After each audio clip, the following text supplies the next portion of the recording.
अगर जिंदगी आपको गरीबी का वारिस बनाकर जन्म दे, अगर आपके घर में रोज पेट भरने की चिंता हो, क्या तब भी आप पूरे देश की आवाज बनने का सपना देखेंगे? यह कहानी है रामविलास पासवान की, उस इंसान की जिसने अपने संघर्ष को ताकत बनाया और गरीबों का मसीहा बनकर अमर हो गया। बिहार के खगड़िया जिले में एक छोटे से गांव में मिट्टी की झोपड़ी थी। 5 जुलाई 1946 की सुबह जब मां ने बच्चे को गोद में उठाया तो चेहरे पर एक अलग सी चमक थी। मां बोली, ये बच्चा एक दिन हमारा नाम रोशन करेगा।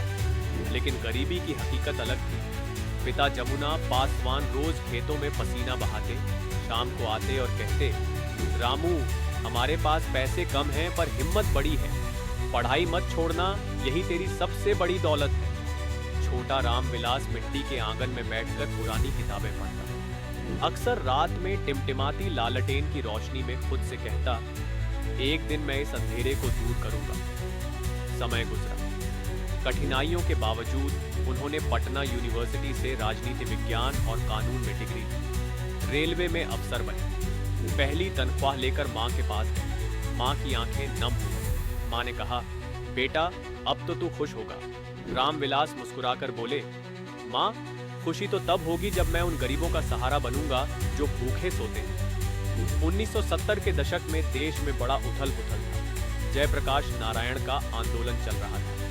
रामविलास ने नौकरी छोड़कर राजनीति की राह चुनी। उन्होंने कहा, अगर मैं सच्चा बेटा हूं इस मिट्टी का, तो मुझे जनता की आवाज बनना होगा। 1959 में पहली बार विधायक बने। उनकी सादगी देखकर गांव के लोग कहते, रामू, अब पासवान जी हो गए, पर आज भी हमारे जैसे लगते हैं।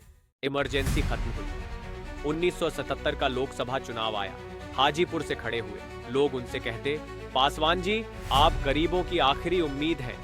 रामविलास मुस्कुराते और जवाब देते, मैं जीतने नहीं आया, मैं आपके सपनों की आवाज बनने आया हूं। जब नतीजे आए तो उन्होंने 5 लाख से ज्यादा वोटों के अंतर से जीत दर्ज की। यह एक रिकॉर्ड था। उस दिन मंच पर खड़े होकर उन्होंने कहा, आपने मुझे नेता नहीं बनाया, आपने मुझे अपनी आवाज बनाया है। रामविलास पासवान का जीवन गरीबों और दलितों की आवाज है। वे कहते, गरीब की थाली में रोटी हो, यही सबसे बड़ी राजनीति है। रेल मंत्री बने, संचार मंत्री बने, खाद्य आपूर्ति मंत्री बने, लेकिन हर बार कहते, पद का लालच नहीं, जनता का भरोसा ही मेरी असली ताकत है। एक शाम घर में चिराग पासवान ने पूछा, पापा, आप इतना काम क्यों करते हैं? लोग आपको गालियां भी देते हैं। रामविलास मुस्कुराए, बेटे के कंधे पर हाथ रखकर बोले, बेटा, नेता वही है जो गालियों से नहीं डरता।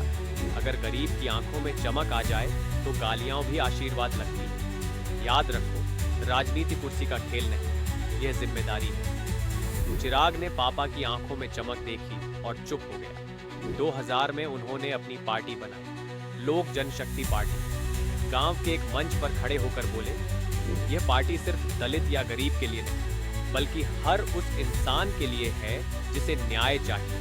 सत्ता बदल सकती है, लेकिन हमारा मिशन नहीं। चुनाव प्रचार के दौरान एक बूढ़ी औरत उनके पास आई और बोली, बाबूजी, हमारे गांव में महीनों से राशन नहीं मिला। रामविलास ने उसी वक्त अधिकारी को बुलाया और कहा, अगर इस गांव में चूल्हा नहीं जला तो पासवान चैन से नहीं बैठेगा।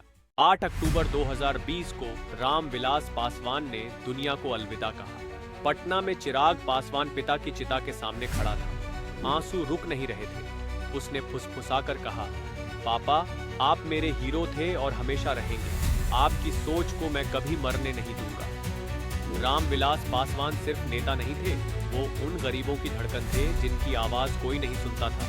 उनका सफर हमें यह सिखाता है कि जन्म चाहे कहीं भी हो, हिम्मत और ईमानदारी से इंसान इतिहास रच सकता है। रामविलास पासवान के जाने के बाद एलजेपी बिखरने लगी। पुराने साथी अलग होने लगे। लोगों ने चिराग से कहा, अब तुम्हारे लिए राजनीति आसान नहीं, ये कुर्सी तुम्हारे बस की बात नहीं। चिराग ने ठंडी मुस्कान के साथ जवाब दिया, कुर्सी तो पापा ने कभी चाही ही नहीं थी। उन्होंने कहा था, बेटा, जनता का दिल जीत लो, कुर्सी खुद आ जाएगी। एक दिन वह अपने पिता के पुराने चुनाव क्षेत्र हाजीपुर के गांव में गया। वहां एक बुजुर्ग किसान ने उसकी ओर देखते हुए कहा, बाबूजी, आपके पापा ने हमें कभी अकेला नहीं छोड़ा था। आज आपको देखकर वही उम्मीद जागी। चिराग ने किसान का हाथ पकड़ लिया और बोला, अंकल, पापा नहीं रहे, लेकिन उनका बेटा अभी जिंदा है। ये बेटा आपकी उम्मीदों को टूटने नहीं देगा। रामविलास पासवान कहते हैं, चिराग, याद रखो, राजनीति सिर्फ भाषणों का खेल नहीं, जनता का दर्द महसूस करो। अगर तुम एक गरीब की आंखों में आंसू पहुंच सकते हो तो तुम्हारा हर शब्द अमर होगा। चिराग छोटे बच्चे की तरह सिर हिलाता है। पापा, मैं आपकी तरह बनना चाहता हूँ। रामविलास हंसकर कहते हैं, तुम मुझसे भी बड़े नेता बनोगे, लेकिन नेता बनना नहीं, इंसान बनना। 2020 के चुनाव में चिराग ने अकेले पार्टी को खड़ा किया। एक मंच से जोशीले अंदाज में कहा, लोग कहते हैं चिराग का सूरज डूब गया, पर याद रखना, यह चिराग नहीं डूबेगा, ये आग और ज्यादा तेज जलेगी।